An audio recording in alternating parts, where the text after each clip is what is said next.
ठीक आहे. तुकाराम महाराजांनी त्याचे पथ्य सांगितले असते तरी काळाच्या ओघात काही पथ्य बदलू शकतात. त्याच्याबद्दल हे नाही की जेवण करूच नाही असं तर काही म्हणता यायचं नाही. परंतु एक पथ्य तर पाळलं पाहिजे की आपण वारकरी संप्रदायातले आहोत आणि वारकरी संप्रदायातल्या जे कीर्तनकार असतात, ज्याला हरिभक्त परायण आपण म्हणतो, त्यांनी राजकारणावर जाऊ नये, स्थानिक राजकारणावर भाष्य करू नये किंवा कोणाकरता तरी राजकीय असं त्यांनी आपलं बोलणं त्यांचं नसावं कीर्तनामध्ये. हे तर साहजिकपणे आहे. हे सगळं. आणि मला तर आणखी एक वाटतं की राज्यघटना जी आपली आहे तिचे जे मूलभूत तत्व आहे त्याला ठेस पोहोचल असं कोणतं वाक्य आपल्या कीर्तनकारांकडून नसावं. कारण ही राज्यघटना निर्माण झाली ही सुद्धा आपल्या संतांच्या परंपरेतून आलेल्या विचारावरच तयार झालेली आहे, वारकरी संप्रदायाच्या, असं मानणारा मी आहे. आणि म्हणून एवढी तर पथ्य पाळली पाहिजे. दुर्दैवानं ती पाळली जात नाहीत असं चित्र दिसते. ज्या राज्यघटनेचा आपण उल्लेख करताय, संग्राम बापू भंडारी जे महाराज आहेत ते म्हणतात की त्याच राज्यघटनेने आणि डॉक्टर बाबासाहेब आंबेडकर असतील या सगळ्या संविधानाने मला माझ्या कीर्तनात काय बोलावं आणि काय बोलू नये याचं मला स्वातंत्र्य आहे. तुम्ही म्हणजे बाळासाहेब थोरातांनी मला ते सांगू नये किंवा शिकवू. हा तर अधिकार राज्यघटनेच्या मूलभूत तत्वाच्या विरोधात किंवा राज्यघटनेला ठेच पोहोचेल असं बोलण्याचा अधिकार हा कोणालाच नाही, हे लक्षात घेतलं पाहिजे आपण. कारण ती अत्यंत विचारपूर्वक आणि संपूर्ण देशाची दिशा ठरवणारी, प्रगतीची दिशा ठरवणारी आणि सगळ्या राज्यघटनेला स्मरून सगळ्यांनी शपथ घेतलेली असते, राजकारत्यांनी सुद्धा. त्या राज्यघटनेवर बोलावा एवढा अधिकार अशा महाराजांना तर नक्कीच नाही, हे लक्षात घेतलं पाहिजे. आणि ज्या पद्धतीनं ते मांडणी करीत असतात ती अत्यंत दुर्दैवी प्रकारातली असते. त्यामुळं आम्ही तर एवढं म्हणूच शकणार आहे की त्यांनी राजकारणात भाग घेऊ नये, राजकीय असं कोणतं वक्तव्य करू नये आणि राज्यघटनेच्या मूलभूत तत्वांवर त्यांनी भाष्य, निगेटिव्ह नकारात्मक भाष्य करू नये. महाराजांनी राजकीय वक्तव्य त्यांनी तुमचा नथुराम गोडसे व्हावं लागेल हे वाक्य वापरलंय, काय कसं पाहताय वाक्य? नाही, आता खरं त्या दिवशी घडलं काय, त्या घोलेवाडीला कुणी त्यांचं हे थांबवलं नाही. परंतु त्यांनी मूळ विषय सोडून, मूळ अभंग सोडून ज्यावेळेस ते इकडं तिकडं दुसरेच विषय बोलायला लागले, स्थानिक राजकारणावर बोलायला लागले, राज्यघटनेच्या मूलभूत तत्वावर बोलायला लागले आणि ते नकारात्मक बोलण्यास सुरुवात केल्यावर एक युवक उभा राहून साहजिकपणे म्हटले की महाराज तुम्ही अभंगावर बोला. एवढंच तो म्हटल्यानंतर त्यांनी काय काय वक्तव्य केलं त्या महाराजांनी, हे तथाकथित महाराज आहे, खरे वारकरी संप्रदायाच्या महाराजांची जी परंपरा आहे त्यामध्ये काही घुसलेत आता नवीन राजकारण करण्यासाठी, त्यातला तो प्रकार आहे.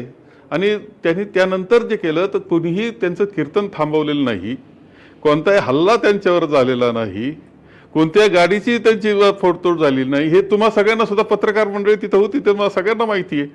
परंतु खोट्या नाट्या केसेस करणं हे सगळे उद्योग सुरू झालेले आहेत. आणि हे माझं मत असं आहे की हे इथले लोकप्रतिनिधी असतील नाही ते हे महाराज असतील, हे खरं म्हणजे कोणाच तरी हाताचं खेळणं बनलेलं आहे की या तालुक्यात अस्वस्थता निर्माण करण्याकरता म्हणून. आणि हे महाराष्ट्रातही असेच वक्तव्य करत फिरत असतात, ही वस्तुस्थिती आहे. त्यामुळं माझा नथुराम गोडसे व्हावं लागेल, नथुराम गोडसेप्रमाणे तुमचं म्हणजे मला महात्मा गांधींसारखं आम्ही तशा पद्धतीनं तुमच्यावर हे करू, खरं म्हणजे असं बलिदान तर मला आनंदानं घेईल मी. जर कुणी तत्वाकरता, विचाराकरता म्हणून आम्ही जगत असताना कुणी जर आमच्यावर असा नथुराम गोडसे आमच्या पुढं आला एखादा, तर ते बलिदान घेण्यामध्ये मला आनंद आहे, हे तुम्हाला स्पष्टपणे सांगतो. मी महात्मा गांधी नाही, पण त्या वैचारिक आपल्या विचाराकरताचं बलिदान हे आनंदानं स्वीकारण्याची तयारी माझी आहे.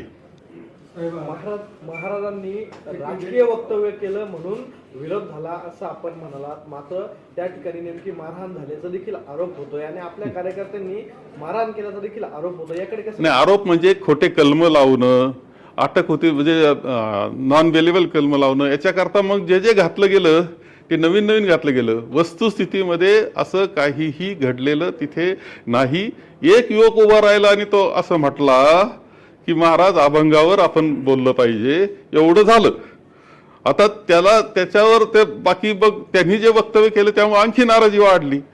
त्या मुलाला सायको आहे हा किंवा असे पद्धतीचे शब्द वापरल्यामुळे नाराजी वाढली. याच्यापेक्षा काहीही घडलेलं नाही. आणि नंतर लोकांना त्या कीर्तनामध्ये रस राहिला नाही, लोक उठून गेली. तर याच्यामध्ये त्यांच्यावर हल्ला कुठं झाला, त्यांच्यावर कोणत्या गाडीची फोडतोड झाली, कोणती सोन्याच्या साखळ्या कोणाच्या चोरी, असं काहीतरी खोटे आरोप टाकून या युवकांना त्यांना कसं पद्धतीने छळ करता येईल त्यांचा हा प्रयत्न त्यांचा चाललेला आहे. पोलिसांचा जो गुन्हा दाखल झाला त्यामध्ये वेगळं चित्र दाखवतोय, म्हणजे यातून पोलीस खोटं बोलतात. पोलीस हे पूर्णपणे दबावाखाली जात आहेत. खरं ही स्वतंत्र यंत्रणा असते तिनं निपक्ष राहिलं पाहिजे. दुर्दैवानं ती यंत्रणा कोणाच तरी फोनमुळं दबावामुळं ती वागते.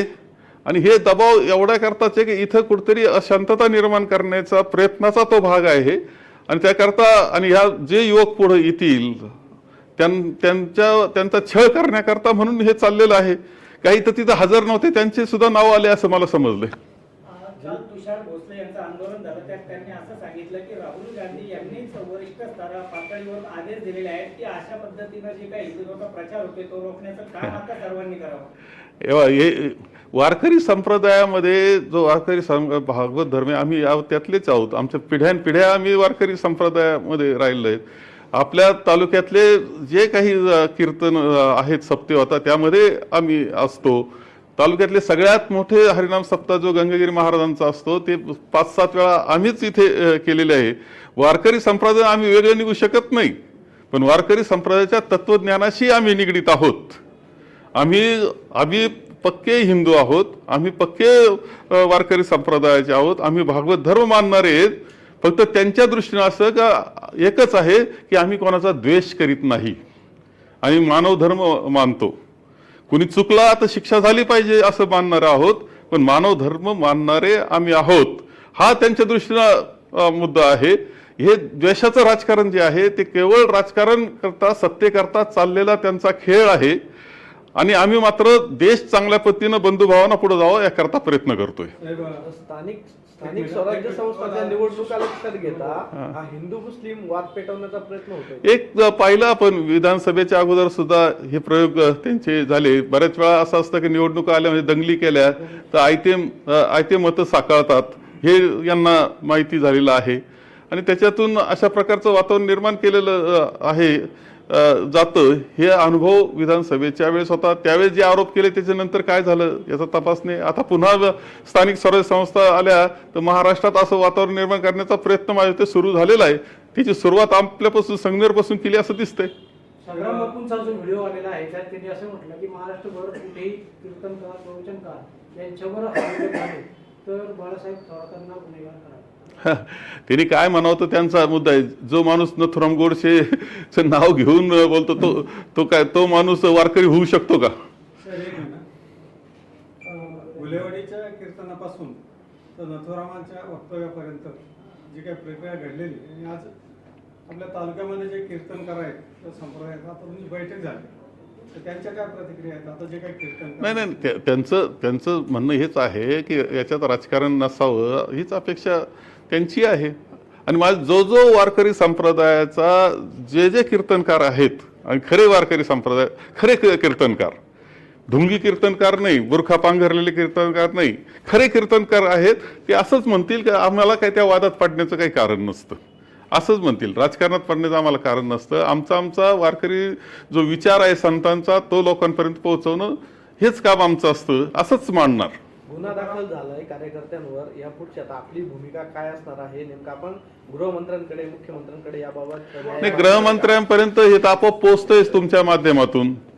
आम्ही सांगावं असं काय, त्यांना जर बंधुभावाचं शांततेचं राज्य पाहिजे असेल, त्यांना खरंच राज्याची प्रगती करायची असेल तर अशा प्रवृत्तींचा बंदोबस्त करण्याची जबाबदारी सुद्धा गृहमंत्र्यांची माननीय मुख्यमंत्र्यांची आहे हे त्यांनी लक्षात घेतलं पाहिजे. आपण काही कायदेशीर कारवाई करणार का किंवा गुन्हा नोंदवणार? नाही, कायदेशीर कारवाई कशा करता आम्ही कशा करता याच्यामध्ये जाणार आहे? कायदेशीर कारवाई मला व्यक्तिगत गरज नाही, माझी तर तयारी आहे. असं बलिदान जर होणार असेल विचाराकरता, तत्वज्ञानाकरता, वारकरी संप्रदायाच्या खऱ्या विचाराकरता तर ते आनंदानं स्वीकारण्याची तयारी मला आहे. कालचा जो रस्ता रोको झाला किंवा जो काही मोर्चा झाला त्याच्यामुळे राजकीय पातळी खालच्या स्तराला गेलेली बघितली. आपण ज्येष्ठ काँग्रेस नाही आता तुम्ही राजकीय पातळीची चर्चा काय आहे? देशाचीच राजकीय पातळी खाली खराब झालेली आहे. हां, आपले माजी उपराष्ट्रपती सापडत नाहीत अजून. आपला मागचा निवडणुकाचा आयुक्त कुठं गायब झालेला आहे. काय वक्तव्य कशा पद्धतीनं चालतं राजकारण हे वेगळं सांगण्याची आवश्यकता नाही. राज्याची तर फारच खाली जावी आली. राज्याची तर अवस्था खरं म्हणजे पातळी हा शब्द सुद्धा संपला आता. तळ गाठलाय राजकीयाच्या. राज्याची जी आहे राजकीय हे आमदार कशा पद्धतीनं वागतायत, गोळीबार काय करतायत, साध्या साध्या माणसाला शिवीगाळ काय करतायत, कशा पद्धतीनं बीडसारखे खून होत आहेत, कशा पद्धतीनं चांगल्या चांगल्या माणसांचा आप घेतलं जातं आहे. त्या याच्या ज्या मराठा महासंघाचे गायकवाडांचं यांचं ज्या पद्धतीनं हे केलं गेलं, अपमानित करणं, हे आता वातावरण महाराष्ट्रात चांगल्या माणसांची आप घेणं म्हणजे त्याला अवमानित करणं हे इतक्या मोठ्या प्रमाणावर चाललेलं आहे. त्यामुळे पातळी संगमनेरची काय सगळ्याच पातळी अडचणीत आली ही वस्तूच ही राजकीय. विरोधी पक्ष जे आहे ते निवडणूक आयुक्तांविरोधात महाभियोग आणण्याचा प्रयत्न करतात. कसं बघता तुम्ही? कारण त्या मत चोरीच्या प्रकरणावर तुम्ही जर त्या निवडणूक आयुक्तांचं सगळं ते प्रेस ऐकली तर मला मोठी गंमत वाटली. मला तर आता असं थोडंसं वाटून गेलंय की निवडणूक आयोगानं तरी कशा करता सत्ताधाऱ्यांच्या त्यांनी सत्ताधारी म्हणून राहण्याची तर गरज नाही, परंतु त्यांनी एखादा पक्ष स्वतःचा स्थापन करायला हरकत नाही मुख्य निवडणूक आयुक्तांनी. कारण सगळंच त्यांच्या हातात आहे आणि राजकीय पक्षाच्या एखाद्या नेत्याप्रमाणे ते बोलतायत. त्यांची बोलण्याची पद्धत हे जे आहे ते आपण जनतेकरता काम करतोय असं सुद्धा दिसलं नाही. त्यांनी कोणत्याही आरोपाला उत्तर दिलेलं नाही. तुम्ही नीट लक्षात घ्या. त्यांनी का 45 दिवसात का तुमचा सगळे व्हिज्युअल्स काढून टाकायचं ठरवलं याचं उत्तर तर गमतीदारच उत्तर त्यांनी दिलेलं आहे. तुम्ही का डिजिटल स्वरूपातली एकदम यादी पोहोचवली नाही, का गठ्ठे दिले फक्त, उत्तर त्यांनी दिलेलंच नाही. अनेक गोष्टीचं उत्तर दिलेलं नाही आणि ज्या पद्धतीचं त्यांचं भाष्य होतं ते एखाद्या राजकीय पुढाऱ्यासारखं होतं. राजकीय आणि ते माझा ड्राफ्ट तयार करून कुठून तरी आला होता, त्याचं वाचन त्यांनी केलं असं मला वाटतं. निवडणूक आयोगाने राहुल गांधीला 7 दिवसाचा अल्टिमेटम दिलाय.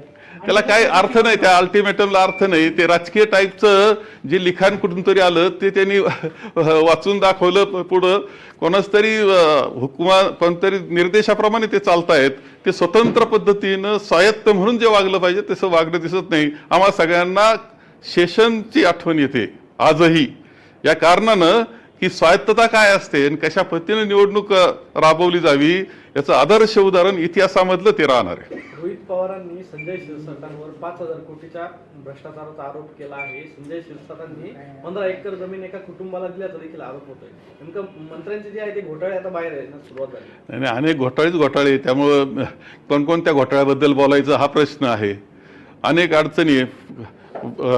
त्यामुळं लोकांची सगळी दिशाच बदलून टाकण्याकरता प्रयत्न ते करतात. विचाराची दिशा बदलवण्याचं टेक्निक त्यांनी वापरून ते महत्त्वाच्या विषयाला बाजूला करतायत हे आहे. रोहित पवारांनी ते आमदार आहेत, त्यांनी जर काही आरोप केला असेल तर चौकशी केली पाहिजे शासनानं. राज ठाकरे आणि उद्धव ठाकरे जर एकत्र येणार असतील तर महानगरपालिकेमध्ये मुंबईमध्ये काँग्रेस सोबत राहणार का त्यांच्या, किंवा ते आघाडीत असणार का? नाही आम्ही अजून त्या बाबतीतल्या चर्चा ज्या आहे त्याच्यामध्ये आम्ही भेटणार आहोत आता सगळ्यांना.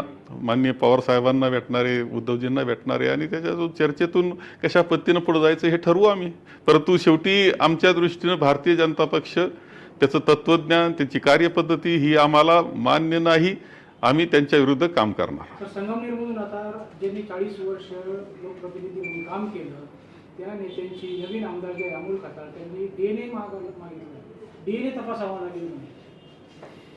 काय वाटतं? आता काय किती नीच पातळी खालची पातळी असतं त्याचं ते उदाहरण आहे. त्याला ते DNA माहिती का, काय असतं DNA हे तरी माहिती आहे का?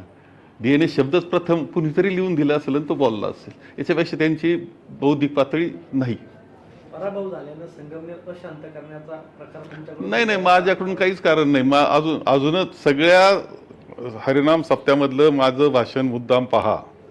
मी म्हणत असतो की राजकारण आहेच, ते घटनेनं दिले, पक्ष दिले, मतमतांतरं दिले, सत्ताधारी दिले, विरोधी दिला, पण हरिनाम सप्त्यामध्ये आपण सगळ्यांनी एकत्र येऊन हरिनाम सप्ताह साजरा केला पाहिजे मतभेद दूर केले पाहिजे, बंधुभावाचं वातावरण निर्माण केलं पाहिजे. दोन एकामेकाविरुद्ध लढलेल्या उमेदवारांनी एकत्र पद्धतीनं महाप्रसाद वाटला पाहिजे. हे माझं वक्तव्य. मी कशा करतो, जे आम्ही उभं केलं, जे चांगल्या पद्धतीनं घडवलंय, जी संस्कृती संगमेरची निर्माण केलेली आहे, ती आम्हाला मोडावं वाटणार नाही. आम्ही जपण्याचाच प्रयत्न करणार. कुठंतरी इथे संगमनेरामध्ये सहकार्याची मोठी सर्व उभी राहिली आहे, अनेक संस्था आहेत, हे सगळं मोडीत काढण्यासाठी हे तर काहींचा हे तर शेवट टार्गेट तेच आहे. हे आपण जे म्हणता ते की संगमनेरचं म्हणजे आपल्या पुरतं जर बोलायचं ठरलं, महाराष्ट्राला याला सुद्धा हे वातावरण आहे, परंतु संगमनेरचा विकास मोडायचा आहे. संगमनेरमध्ये असलेली शांतता सुव्यवस्था बिघडवायची आहे. इथं वातावरण इतकं खराब करायचं आहे की दहशतीचं वातावरण निर्माण करायचं आहे. त्याच्याकरता अनेक ठिकाणी कधी फ्लेक्स फाडण्याचा कार्यक्रम संगमेर तालुक्यात झाला होता का? काय झालं राजापूरला एका चांगल्या आमच्या कार्यकर्त्या मुलाला कशी मारहाण झाली. आता कशा पद्धतीने दहशत आपण गुंजाळवाडीमध्ये पाहतो. अनेक गावांमध्ये असे काही जण आहेत आणि त्यांना प्रोत्साहन देण्याचं काम हे चाललेलं आहे. खरं म्हणजे हे कोणाच्या तरी हातचे बाहुलेत हे लक्षात घेतलं पाहिजे. खेळणे झाले हे आणि त्यांचा वापर होतोय, आपला वापर होतोय हे त्यांच्या सुद्धा लक्षात येत नाही. कुठून फंडिंग होते सर असं वाटतं तुम्हाला सगळ्या गोष्टी? याच्यात काही तुम्ही शोध पत्रकारिता तुम्ही करा ना, तुम्हाला सगळं सापडेल. त्याचं काय वेगळं सांगण्याची काय आवश्यकता आहे? की संगमनेरचा राग आतापर्यंत कोणी केलेला आहे हे तुम्हाला वेगळं सांगण्याची आवश्यकता नाही. जिल्ह्याचे पालकमंत्र्यांचा दबाव पोलीस प्रशासनावर आहे का? असेल ना, कारण त्याशिवाय हे होणं शक्य नाही. त्याशिवाय पोलीस काही कलम टाकतायत. ते पोलीस म्हणजे स्वायत्त आहे का कोणाची घरगडी आहेत असं वाटावं अशी परिस्थिती आहे. पोलिसांची तक्रार गृहमंत्र्यांकडे करणार. गृहमंत्र्यांना समजलं पाहिजे हे आणि कळतंय ना तुमच्या माध्यमातून. खोट्या केसेस टाकण्याचा कार्यक्रम चाललेला आहे. तर ओके. महाराजांचा स्वतःच एक व्हिडिओ आला, त्यामध्ये ते म्हणतात की हिंदुत्वादी जे कार्यकर्ते त्यांनी मला सही सलामत बाहेर काढलं. तेव्हा ते तिथले व्हिडिओ तुम्ही मुद्दाम एवढे मोबाईल हे असतात, पहा असा सही सलामत काढलं आणि त्यांच्या कुणी हल्ला केला असा व्हिडिओ असेल तर दाखवा. तुम्ही दाखवून दिला का त्यांच्या कुणी हल्ला करताय तर जरूर मी सुद्धा आमचे कार्यकर्ते असेल तरी मी त्यांना बजावेल काही चुकीचं आहे म्हणून. पण तुम्ही दाखवून द्या मला असं की त्यांच्यावर हल्ला झालाय, त्यांची गाडी फोडली. एक दुसरा विषय सर, संघ प्रमुख मोहन भागवत म्हणतात की इंग्रज सरकार जे आहे ते RSS ला मोठा धोका मानत होतं. आता खरं म्हणजे इतिहासात असं दिसतं का स्वातंत्र्याच्या लढ्यामध्ये संघाने भागच घेतलेला नाही आहे. हे मिळतं जुळतं होतं त्या इंग्रजांबरोबर. ही तर सगळा इतिहास आहे हा. काय संघाच्या इमारतीवर तिरंगासुद्धा फडकावला नाही ही अवस्था होती. आता बदलत्या काळाबरोबर बदलते विषय राजकारणाकरता बोलतायत असं माझं मत आहे.